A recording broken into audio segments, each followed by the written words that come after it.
verso 26 ao 31. É importante nós compreender que Deus, Ele planta uma semente no coração de cada um.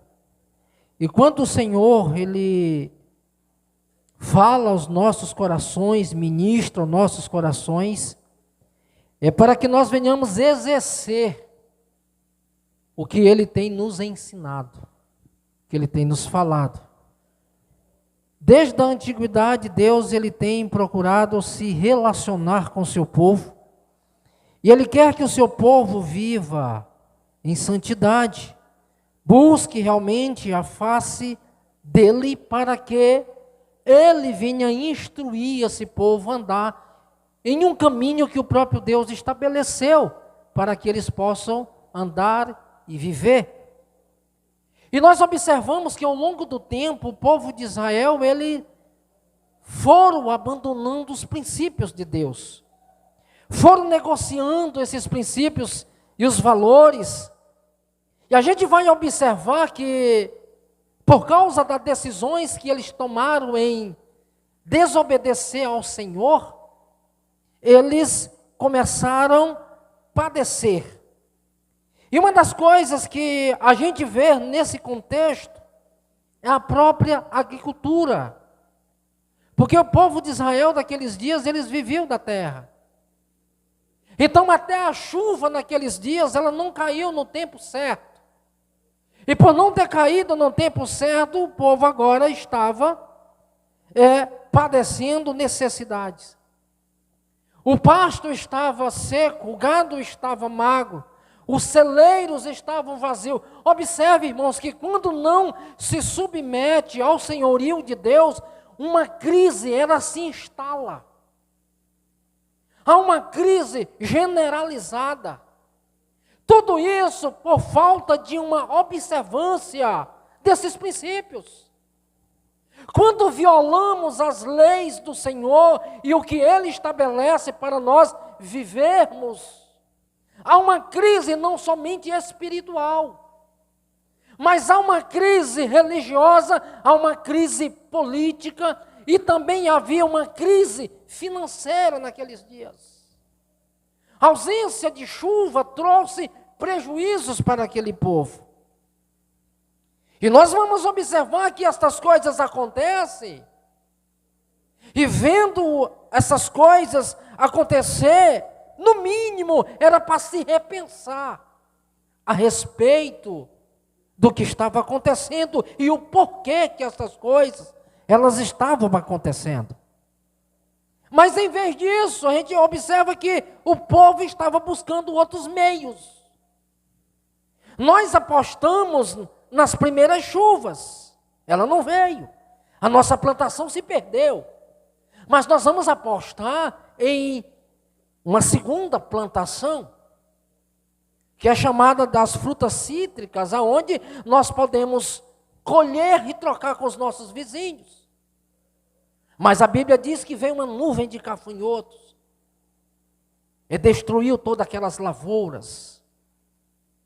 Agora o profeta Joel, nesse cenário de caos, ele levanta-se por Deus, orientado pelo Senhor, e traz uma mensagem de despertamento, para que o povo viesse se despertar e compreender que aquela situação, ela se tinha instalado entre a nação, era por falta de uma observância aos princípios, era um abandono das leis, porque não estava exercendo como o próprio Deus, Ele tinha determinado. Então Ele convoca o povo, que esse povo prorrogar um jejum, que eles viessem agora se juntar e prorrogar uma assembleia solene, para que houvesse de fato uma mudança entre eles, queridos, porque quando se perde o alvo, não se pode prosseguir da onde caiu, ou seja, prosseguir no erro, mas é lembrar da onde caiu, e assim que Apocalipse 3 recomenda. Então Joel está convocando o povo para que eles viessem fazer uma autorreflexão do que estava acontecendo e não oferecer um culto aparente a Deus, porque quando se erra, tem que haver um conserto. E agora, Joel está dizendo que eles não deveriam rasgar as vestes. O que eles deveriam era rasgar o coração. Ou seja, não pode haver inversão de valores. Porque quando se quer obedecer, uma vez tendo desobedecido, o que tem que fazer é pedir perdão. Não sacrificar na desobediência. E era justamente isso que Israel estava fazendo, rasgando vestes e oferecendo a um tipo de culto a Deus sem arrependimento, sem uma autoavaliação, sem uma reflexão para que houvesse perdão para uma mudança. Isso não ia adiantar, não ia acontecer, Deus não ia receber. É por isso que ele convoca o povo para uma mudança, para uma autorreflexão e diz: olha, rasguem o vosso coração e não as vossas vestes. Quem sabe o Senhor vos ouvirá e mandará diante de vós uma bênção. A convocação, irmãos, é para mudança. A convocação é para que houvesse arrependimento e mediante esse arrependimento e uma conversão pudesse vir um avivamento. É por isso que nos versículos que nós lemos, já é o resultado de uma busca, depois de uma repreensão, depois de uma assembleia solene, aonde eles pudessem ali rasgar o coração e confessar ao Senhor os seus pecados e entenderem que o que estava acontecendo era um juízo de Deus por causa da dureza do coração. Um coração endurecido não reconhece o que é graça, não sabe o que é favor, não entende mesmo no exercício da punição de Deus, eles não clamam para que Deus possa exercer a sua misericórdia. E o Senhor agora, através do profeta Joel, está dizendo para que possa haver dias de bonança. É necessário uma mudança, é necessário um retroceder. E ele diz claramente nos versículos que lemos: quando se volta para Deus, os celeiros, a chuva em primeiro lugar, ela cai. Vem a chuva no tempo certo. E se vem a chuva no tempo certo, as plantações elas vão nascer, florescer e dar o seu fruto na estação certa. Para que as coisas elas venham acontecer na ordem que Deus estabelece, é necessário que também andamos na ordem que o Senhor estabelece para uma vivência diária com Deus. E aqui, irmãos, nós vamos observar: e comereis abundantemente, e vos fartareis, louvareis o nome do Senhor. E ele diz, quando ele diz que louvareis o nome do Senhor, maravilhosamente, e ele diz que o meu povo nunca mais será envergonhado. O povo de Deus só vai desfrutar de abundância debaixo de uma obediência. Por que ele está dizendo no versículo de número 26, que eles iam comer e iam se fartar? Por que agora eles iam louvar o nome do Senhor maravilhosamente e eles não seriam envergonhados mais? Depois de uma mudança, depois de um retrocesso, depois da volta, depois de uma confissão, depois de um avivar do perdão. Porque anteriormente, as nações elas estavam desdenhando. As nações estavam dizendo: aonde está o Deus de vocês? Aonde ele está, se esse Deus, vou parafrasear, se esse Deus ele é tão poderoso, por que que vocês estão vivendo em uma extrema penúria? Porque as nações, elas entendiam e elas sabiam e conheciam, quando Israel estava debaixo de uma obediência, eles temiam o Deus de Israel por aquilo que ele podia fazer através do seu povo. Então, quando se estava andando debaixo de uma obediência, Deus estava abençoando e dando vitória, e as nações elas temiam o Deus de Israel. Mas nesse contexto, aqueles que temiam a Deus por causa da desobediência do povo, eles estão dizendo: cadê esse Deus que é tão poderoso? Onde é que ele está agora? Ele que concedeu vitórias a vocês, que tiraram vocês do Egito e agora introduziram vocês na terra de Canaã com um braço forte. Aonde ele está agora? E o Senhor está dizendo para que vocês comam e se fartem, para que vocês possam louvar o meu nome maravilhosamente, e os seus celeiros venham estar cheio, o gado gordo e os sacrifícios sejam agradáveis, e vocês não sejam mais envergonhados. É necessário que vocês andem debaixo da minha autoridade, que vocês sejam conduzidos por mim. E aqui, irmãos, no tempo de Joel, a fartura não fica apenas naqueles dias, há promessas. O nosso Deus é um Deus que faz promessas. E as promessas de Deus, elas não estão restritas a um tempo.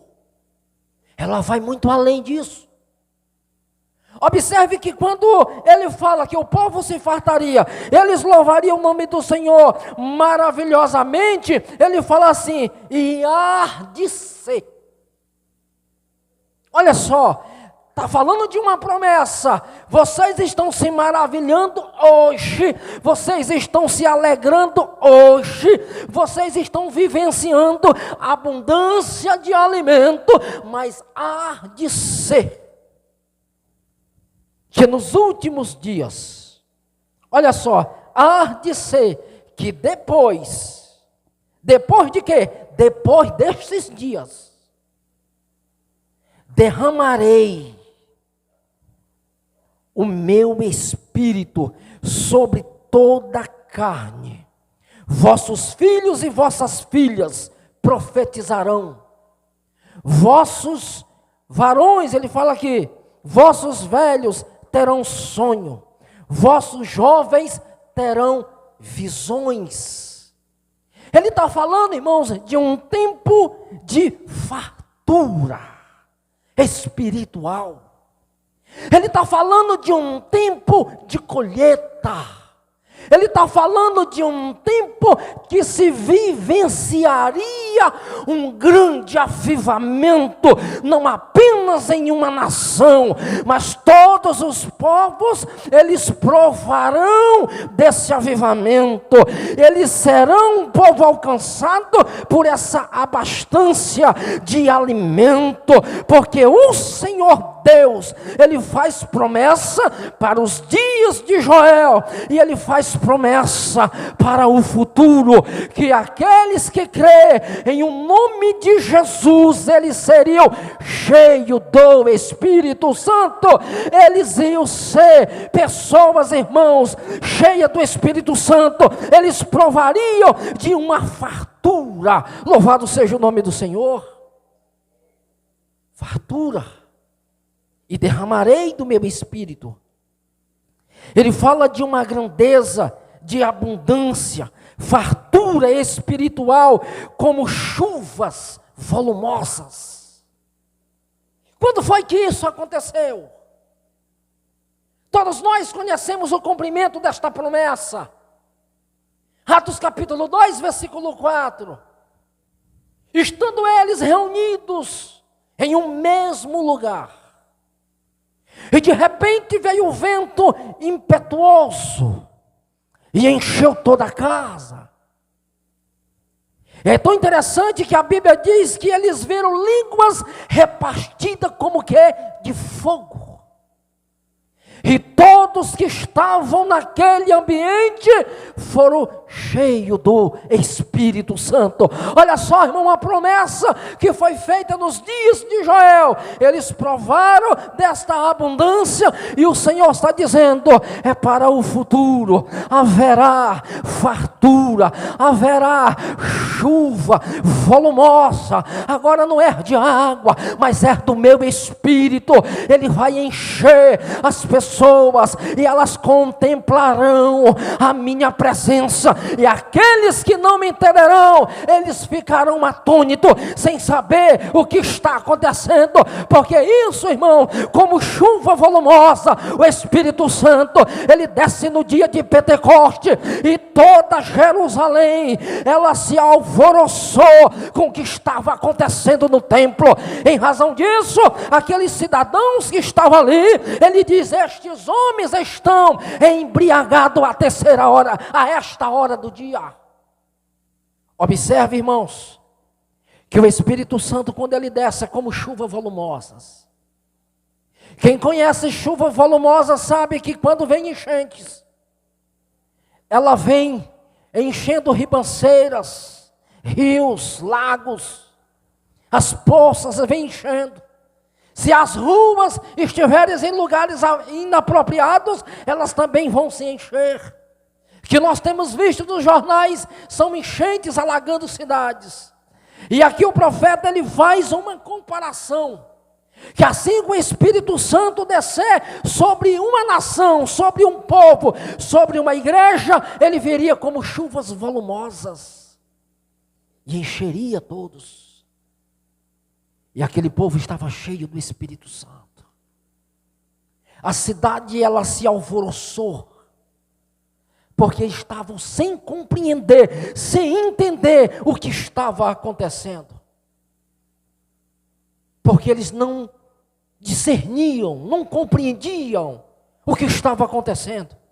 Mas uma coisa é certa, para aqueles que estavam provando, para aqueles que estavam vivenciando, para aqueles que estavam sendo cheios, era algo sobrenatural, era algo tão especial, que eles não estavam preocupados se era dia de Pentecoste, se Jerusalém estava cheia, se as pessoas estavam abismadas. O que nós percebemos é que eles estavam maravilhados com o que estava acontecendo. Isso é maravilhoso, irmãos. Quando nós compreendemos o que está acontecendo. Por quê? Porque o Senhor, ele enche a todos. E a proposta de Deus é para todos aqueles que querem receber. O apóstolo Pedro, no seu discurso, ele faz declarações extraordinárias nesse capítulo 2 ainda. Quando ele declara que o que está acontecendo foi o que foi predito pelo profeta Joel, que foi profetizado nos dias de Joel. E ele fala algo tão interessante, irmãos, que ele não restringe a promessa apenas àqueles dias, mas ele fala algo interessante. Primeiro ele declara, o que está acontecendo foi o que foi dito pelo profeta Joel. Aqui é o cumprimento. Mas ele lança palavras. A promessa vai adiante. E ele diz assim, esta promessa, ela se diz respeita a nós e a vós, e a tantos quantos querem receber. O que Pedro está dizendo, o que foi dito pelo profeta Joel, está se cumprindo nos nossos dias, mas a promessa não se finda aqui aqui, essa chuva volumosa, essa abundância, essa fartura, esta promessa, ela também não fica aqui, ela se diz respeito a nós e a vós e a tantos quantos querem receber do Senhor esta promessa. Aquele que crê vai receber também, vai provar e vai presenciar o que nós estamos presenciando nos nossos dias. Isso é maravilhoso, irmãos. Isso é para nós, nos nossos dias, para os adolescentes, para os jovens, para os senhores, e é tão importante, irmãos, que aqueles que recebem o Espírito Santo, o Senhor amplia a sua visão. Os ossos velhos sonharão sonhos, como ele diz. Vossos filhos, vossas filhas profetizarão. Filhos e filhas serão profetas do Senhor. Vocês vão profetizar em nome do Senhor. Vocês serão ousados. Vocês serão usados pelo Senhor, pelo Espírito Santo do Senhor.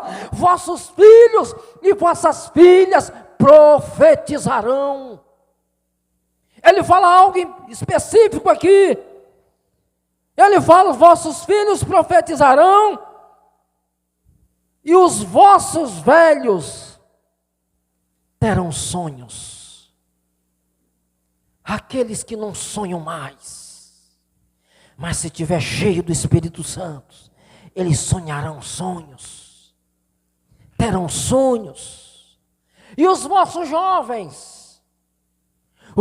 jovens terão visões. Aleluia. Vossos jovens terão visões. Isso é para quem crê, irmãos. É para quem acredita. Para quem está disposto a andar com Cristo e presenciar esse revestir, esse encher do Espírito Santo nas suas vidas. É tão importante, irmãos, que em 1 Coríntios capítulo 3, versículo 8, o apóstolo Paulo, ele fala para os irmãos de Corinto dizendo: como será de maior glória o ministério do Espírito, como será grandioso, como será glorioso o ministério do Espírito na vida do cristão. O que Paulo está dizendo: se no Antigo Testamento, nos dias de Joel, eles se maravilharam, eles receberam, eles se apropriaram, eles entenderam o que é a abundância de Deus, muito mais no Novo Testamento, esse encher do Espírito, o ministério do Espírito será glorioso, maravilhoso. A abrangência dele, ele vai alcançar mais povos, será de maior glória. Nós estamos vivendo um tempo de abundância, irmãos.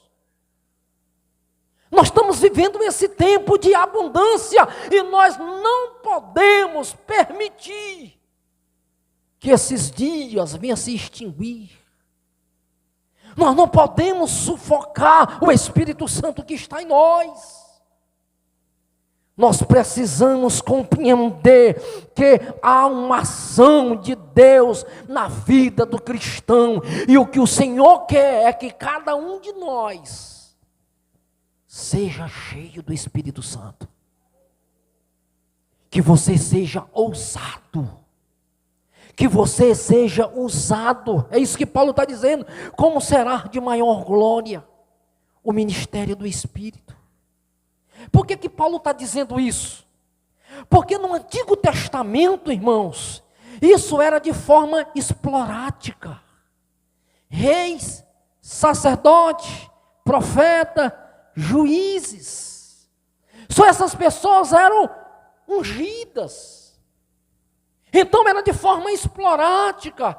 O que Paulo está dizendo que no Novo Testamento, o ministério do Espírito, essa ação do Espírito, esse envolver e esse encher do Espírito Santo, não é apenas para reis, profetas, sacerdotes e juízes, não, é para todos quantos querem receber do Senhor. É para toda a igreja. Não existe um grupo específico, é para todos. O encher do Espírito é para todos, o avivamento é para todos, a ação do Espírito é na vida daqueles que querem receber, porque Ele está aqui e Ele quer usar, basta nós dizermos, eu quero ser cheio, eu quero provar, eu quero ser batizado. Eu quero provar, porque Ele quer, irmãos. Ele quer. Agora quer que alguém se disponha a isso. Tem gente que tem medo, irmãos, de ser cheio do Espírito Santo, porque tem medo de como o Espírito Santo vai conduzir. O que é que ele vai fazer cheio do Espírito Santo? Será que eu vou correr? Será que eu vou pular? O importante é você ser cheio, porque Ele é multiforme. Ele quer que você seja cheio do Espírito Santo, que você sinta a presença de Deus na sua vida, que você se maravilhe de uma tal forma, que você venha abrir mão do meu eu, venha se esvaziar de si mesmo e venha dar a oportunidade para que o Espírito Santo possa nos envolver nesta glória. Nós temos essa oportunidade como cristãos. Aquilo que no Antigo Testamento era desejado por muitos deles, mas não podia, para nós o Senhor está liberando. É para vocês. É para todos quantos querem receber. Para aqueles que estão dispostos. Para aqueles que estão realmente querendo ser diferentes. Irmãos, nós estamos vivendo um tempo que nós precisamos nos despertar para isso. Porque somente cheio do Espírito Santo é que nós vamos poder, irmãos, resistir às tentações, às afrontas, dizer não para o pecado, renunciar ao mundo. Somente cheio do Espírito Santo vamos ter essa condição. Porque Paulo, escrevendo aos Efésios no capítulo 6, a partir do versículo 10 ao 12, ele está dizendo que a nossa luta não é contra a carne e nem sangue, mas contra os principados e potestades, onde é que eles estão? Nas regiões celestiais.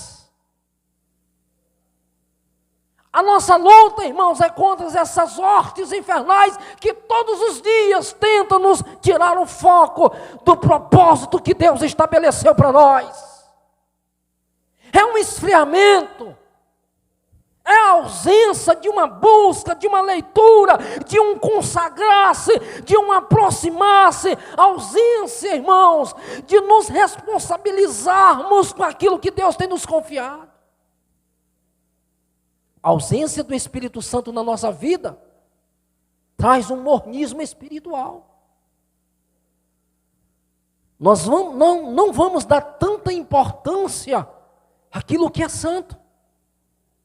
Mas o Espírito Santo em nós, ele vai nos conduzir a uma vida que glorifique a Deus.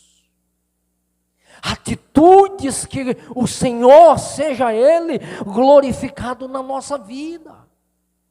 E o mais importante, irmãos, é que sendo cheio do Espírito Santo, Ele te dá ousadia para falar, para pregar, para louvar. Observe o que Pedro, antes de ser cheio do Espírito Santo, ele negou Jesus. Ele fugiu quando Jesus foi preso.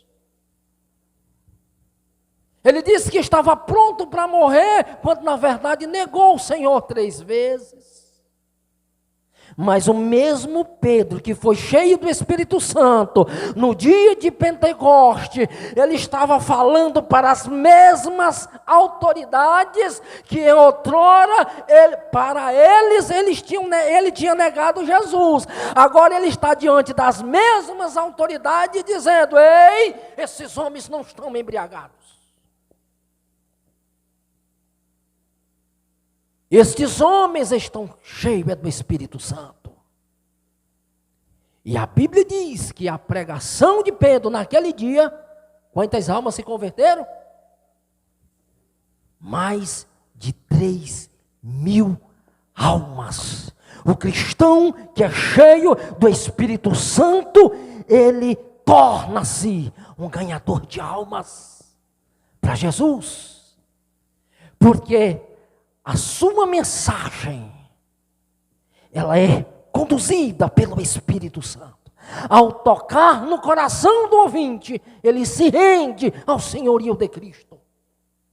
Ele submete ao senhorio de Cristo, porque ele reconhece a autoridade que há na sua vida. Você fala com ousadia, irmãos.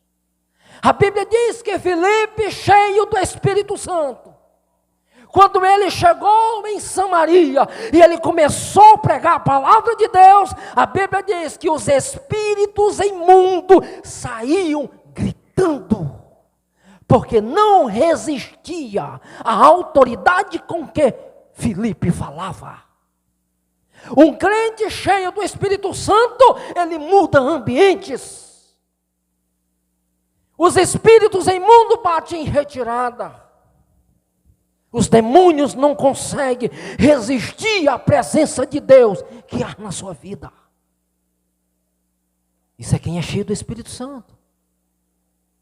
Olha a diferença de quem é cheio do Espírito Santo. Quando Samuel ungiu Davi, o espírito que atormentava Saul, ele não conseguia permanecer em Saul, enquanto Davi estava dedilhando a sua harpa. Sabe o que é isso, irmãos? Você, cheio do Espírito Santo, promove a presença. A presença de Deus, ela é notória.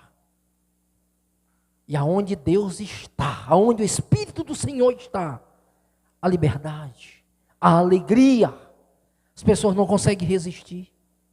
Tinha muitas coisas notadas aqui, irmãos, para falarmos. Eu estou sem horário, mas eu acredito que já deu às 8 horas aí, às 20 horas.